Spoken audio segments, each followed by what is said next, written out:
의열단의 이름으로 적의 밀정을 척살한다. 바로 그놈의 밀정인 거죠.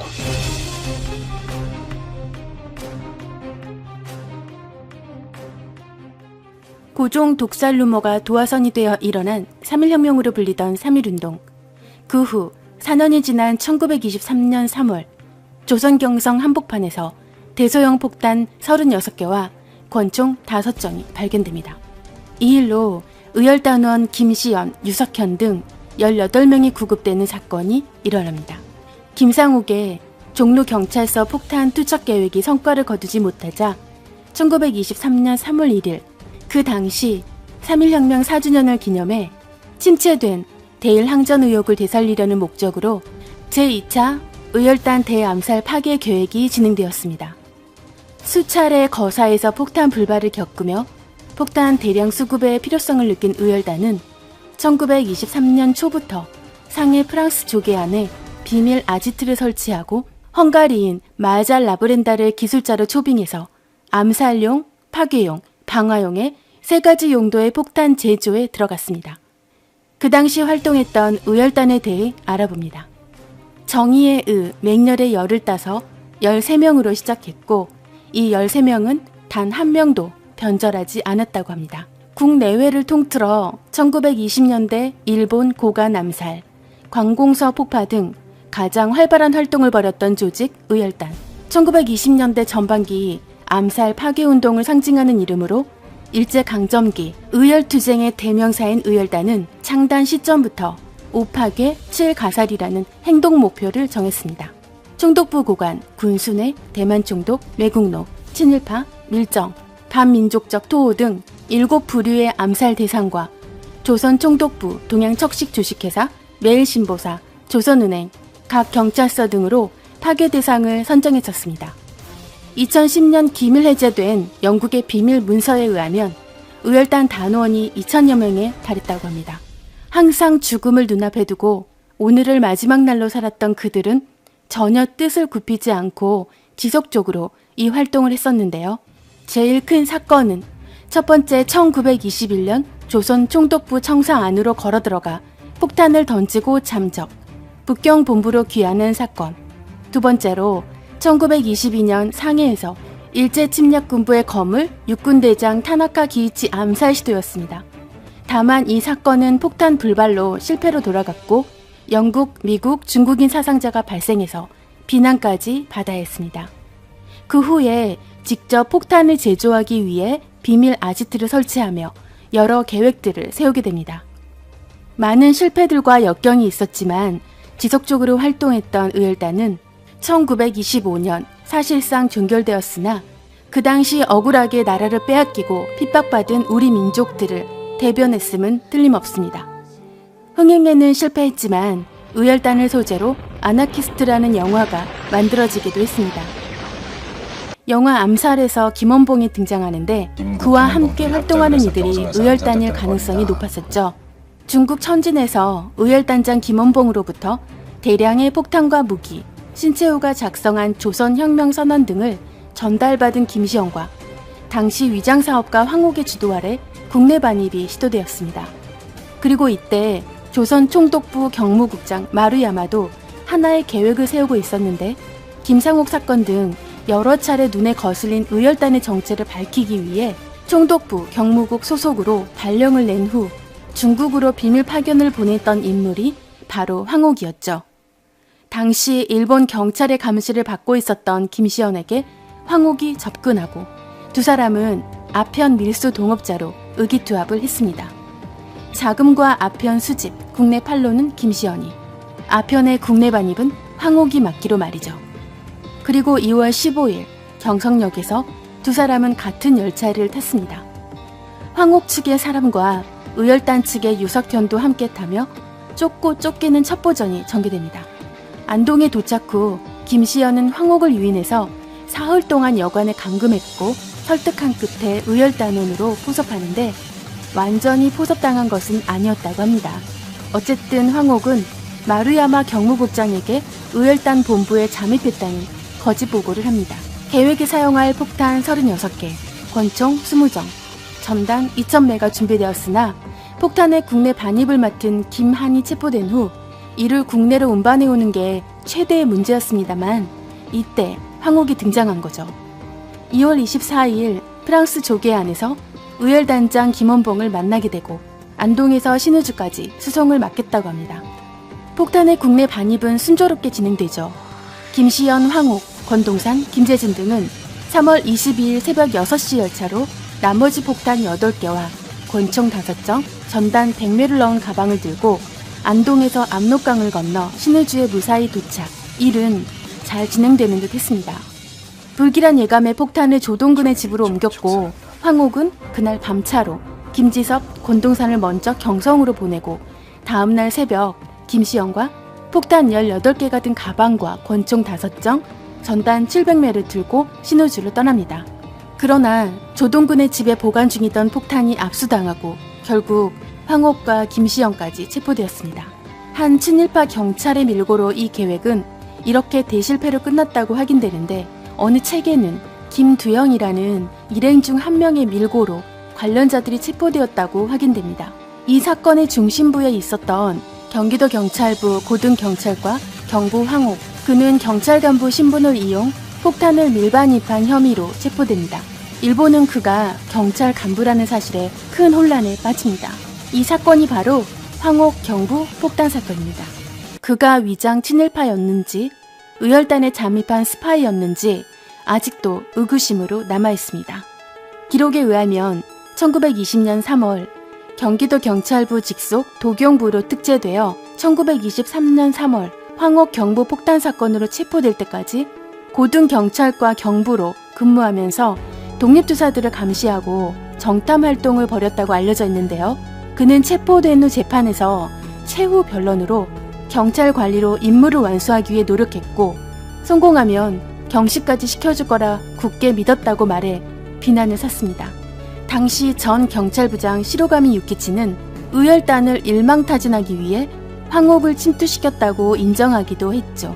1920년 8월 미 의원단 입국 환영식에서 총독 암살 계획을 세우던 김상옥에게 일본 경찰이 1000여 명을 사전 검속한다는 정보로 그를 피신시켰고 1922년 12월 김지섭이 국내 폭탄 반입을 위해 군자금을 모으다 발각되자 탈출을 도왔다는 근거를 대며 황옥의 마지막 진술이 거짓 진술이라는 주장도 있습니다.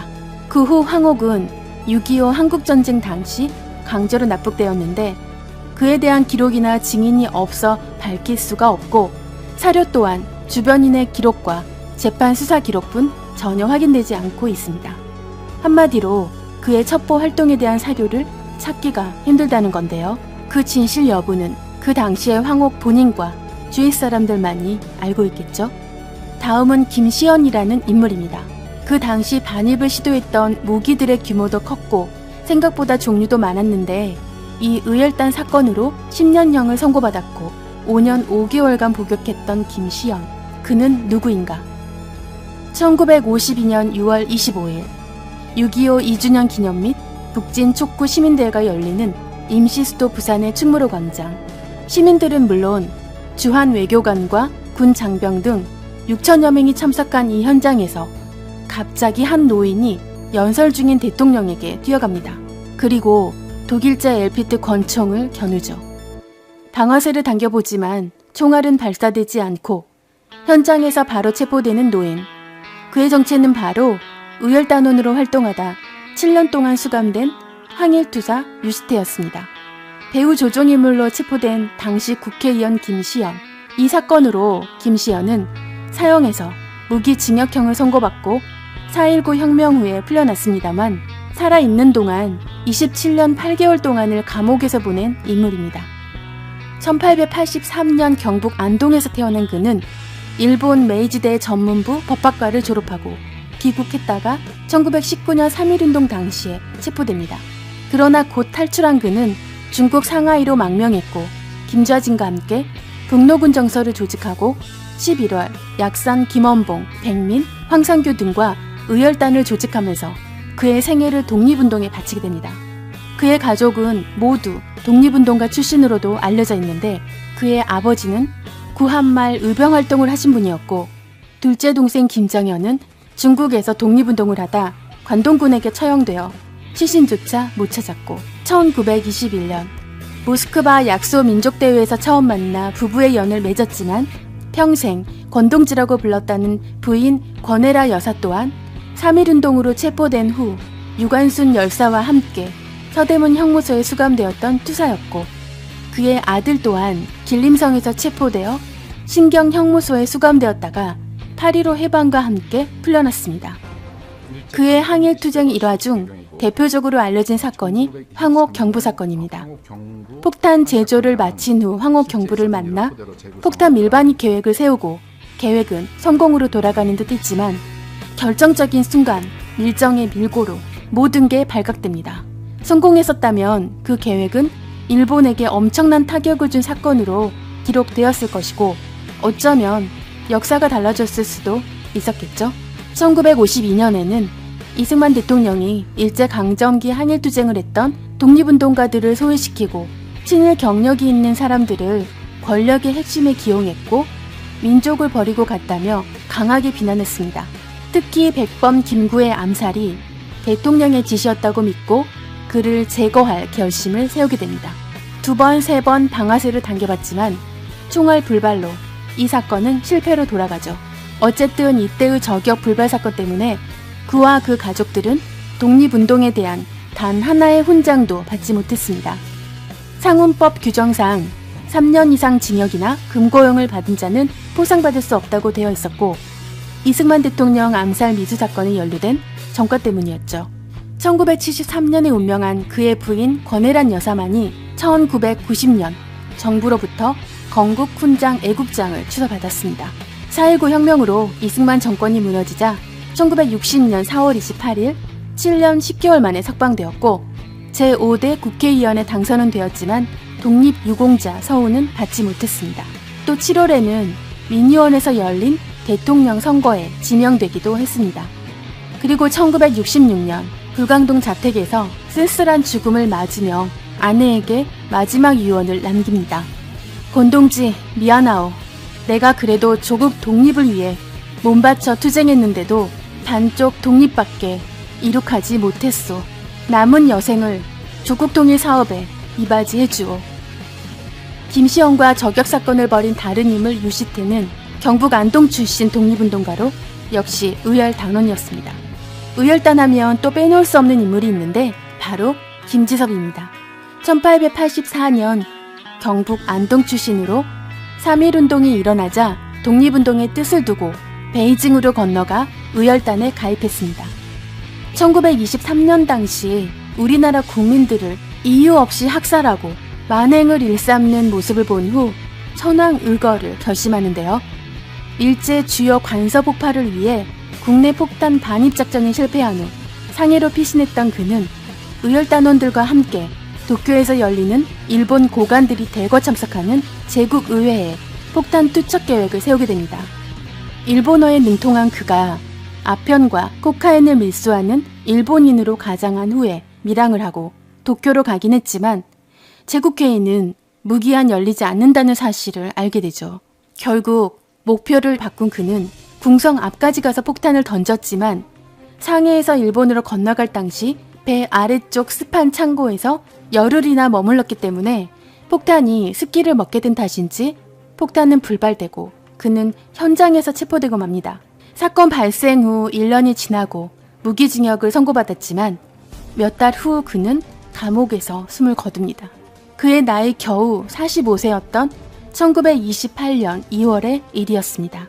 의열단을 결성하는 주도적 인물 김원봉은 약산이라는 호를 가지고 있습니다.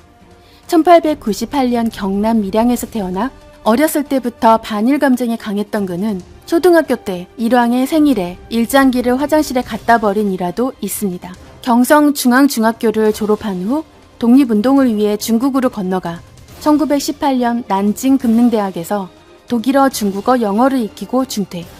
만주로 건너가 만주 신흥무관학교에 입학. 6개월간 폭탄 제조법, 체력 단련, 군사 교육 등을 받은 후 졸업 3개월을 앞두고 자퇴합니다. 1919년 11월 9일 대한민국을 빼앗은 일본군을 몰아내기 위한 무장 항일운동, 아나키즘 단체 의열단을 결성. 일본군과 경찰, 친일파, 밀정 암살 등 무장투쟁을 했습니다. 일본 경찰의 공포의 대상이자 최고의 목표물이 되었죠. 1920년대 초 총기와 폭탄의 반입 계획, 밀양 폭탄 미수 사건 계획, 부산경찰서 폭탄 투척 사건, 밀양경찰서 폭탄 투척 사건, 조선총독부 투탄 사건 등 국내 거사 계획을 지시하고 계획한 중심에는 모두 김원봉이 있었습니다. 그 당시 친일파 일본 관원, 일본 제국주의자들에게 최대 공포의 대상이자 20대 전후의 젊은이들에게는 조국 해방의 상징적 존재였던 그는 이름만으로도 선망과 존경의 대상이었다고 전해지고 있습니다. 의열단 결성 이후 1945년 해방까지 단 한 번도 일본 경찰에 잡히지 않고 일제강점기에 조국을 위해 헌신한 그가 고향 밀양에 돌아왔으나 오히려 친일경찰 노독술이라는 인물에게 구타를 당하는 등 엄청난 수모를 겪는 신세가 됩니다. 화장실에서 옷도 제대로 올리지 못한 채 수갑을 차고 질질 끌려간 그는 사흘 동안을 목 놓아 울었다고 전해지고 있습니다. 1948년 이승만의 남한 단독정부 수립에 반대하기 위해 김구 김규식과 함께 4월 남북 협상회의에 참가한 후 북한에 남습니다. 이 당시에는 광복 후의 이념과 상관없이 많은 독립운동가들이 이런 이유로 북한으로 넘어갔다고 합니다. 장제스의 스파이라는 혐의로 1958년 숙청을 당했다, 자살했다, 여러 말들이 전해지고 있습니다. 영화 암살에서 배우 조승우가 맡으며 알려지게 된 김원봉은 기록에 의하면 어린 나이부터 평생을 나라의 독립에 바치고 목숨을 걸었던 독립운동가였고, 독립운동에 헌신한 황상규 선생은 고모부였고, 단재 신채호에게 지도를 받았고 3번의 결혼을 했고, 2번째 부인 박차정 여사와 13년간 독립운동가 부부였습니다. 남한에서는 월북한 정치인으로 낙인 찍혀 남북 어느 쪽에서도 명예를 회복하지 못하고 묘비나 기념비조차 없는 비운의 독립운동가입니다. 1919년 3월 19일 진주 기생들이 태극기를 앞장 세우고 촉성루를 향하여 독립만세를 외쳤고, 3월 29일 수원 기생조합 소속의 기생 모두가 경찰서 앞에서 대한독립만세를 부른 사건이 있었습니다. 3월 31일 안성에 이어 4월 1일 황해도 해주의 기생들이 손가락을 깨물어 나온 피로 그린 태극기를 들고 독립만세를 외쳤고, 4월 2일에는 경남 통영에서 애기조합 소속 33명의 기생이 소복을 하고 태극기를 든 채 만세운동을 벌였습니다.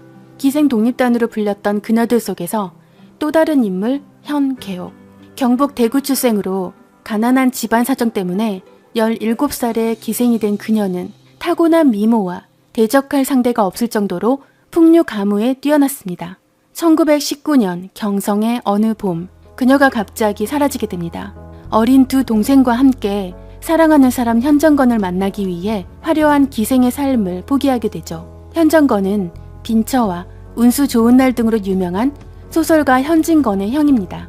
두 사람은 첫눈에 서로에게 반하지만 빼앗긴 조국을 한탄하며 중국, 러시아, 일본으로 떠도는 현정건. 두 사람의 성이 같고 그녀가 기생이라는 이유로 주위의 많은 반대에 부딪히게 되는데, 그러던 중 현정건은 중국 상해 이태리 신문의 기자로 일하게 되며 둘은 헤어지게 되지만 이미 둘은 부부나 다름없었던 사이였죠.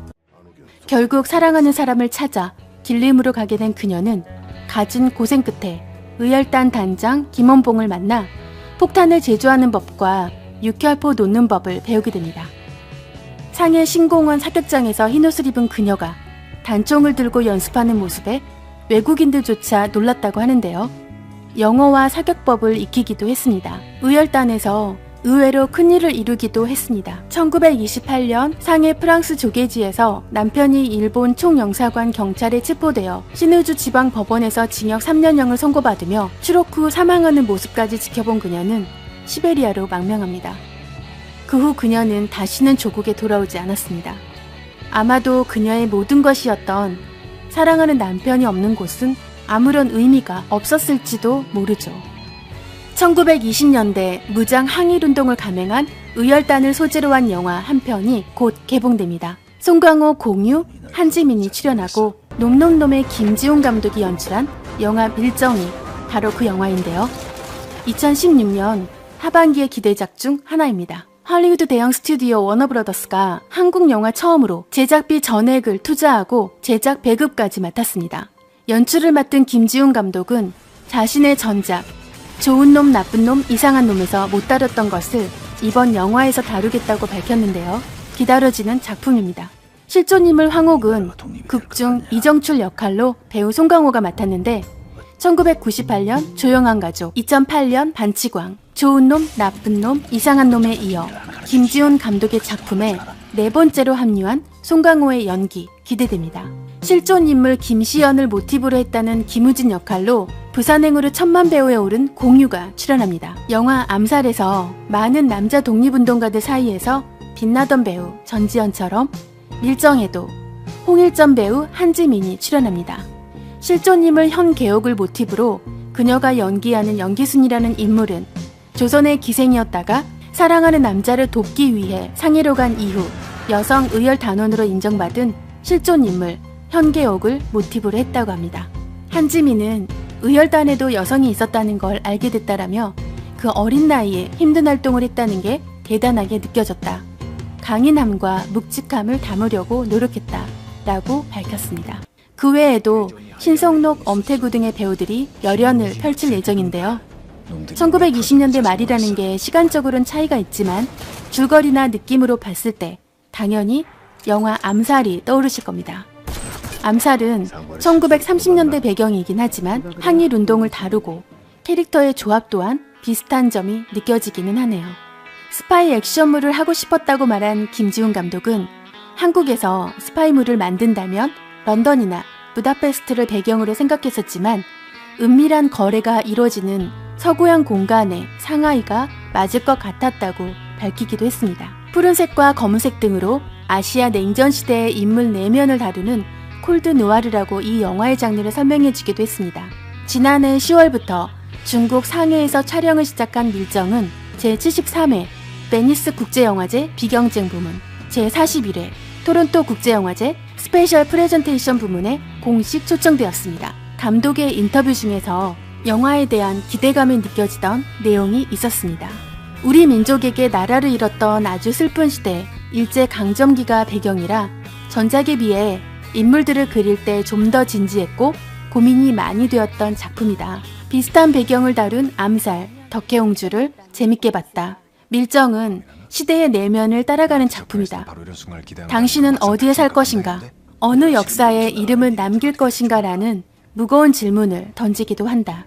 개인적으로는 그 시대가 우리나라 역사상 가장 암울하고 혼란스러웠던 시대였던 만큼 독립에 대한 열망을 가진 자, 그 진정한 마음을 알 수 없는 자, 그리고 그들을 지켜보는 또 다른 이, 서로에 대한 믿음에 절실할 때 그 한편에는 불신이 함께했던 다소 무거운 주제를 긴박감 있는 전개와 함께 지루함이 없는 진솔한 스토리로 풀어가는 영화가 되기를 바랍니다.